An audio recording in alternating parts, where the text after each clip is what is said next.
Shalom saudaraku yang dikasihi Tuhan Yesus Kristus. Firman Tuhan dalam resiran pada hari ini akan dibacakan oleh anak Andrew, Sekolah Minggu GKJ Petoran. Matius 5 ayat 39. Tetapi aku berkata kepadamu, janganlah kamu melawan orang yang berbuat jahat kepadamu, melainkan siapapun yang menampar pipi kananmu, berilah juga kepadanya pipi kirimu. Saudaraku yang dikasihi Tuhan Yesus Kristus. Zaman dahulu orang tua tidak mampu menyekolahkan anak-anak mereka. Namun meskipun demikian, anak-anak menerima warisan berupa ladang yang luas setelah mereka berkeluarga. Hal ini menjadi modal hidup karena ladang bisa dikerjakan dan panenannya bisa untuk mencukupi kebutuhan keluarganya.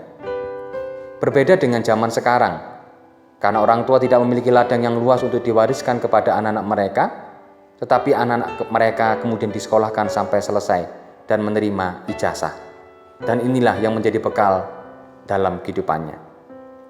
Mungkin karena merasakan bagaimana beratnya belajar, beberapa lulusan universitas merasa dirinya harus bekerja di tempat yang baik dan menerima gaji yang tinggi.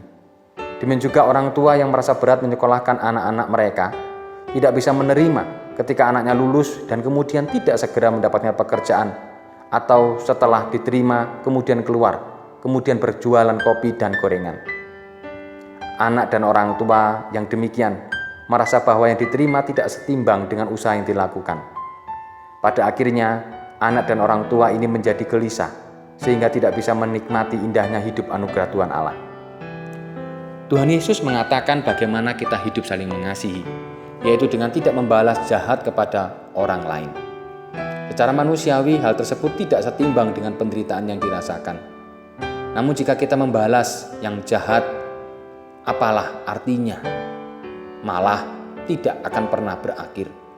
Memang tidak mudah mengasihi orang yang menyakiti hati. Namun mendendam dan memelihara hati yang sakit membuat kita sengsara sendiri. Oleh karena itu, mari kita menerima perbuatan orang yang tidak baik dengan kebesaran hati. Mungkin ada peringatan Tuhan Allah untuk kita.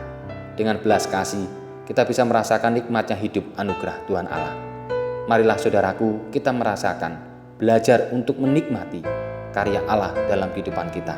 Baik atau tidak baik, tetapi satu hal, marilah kita jangan mendendam. Kiranya Tuhan menolong dan memberkati kita. Amin.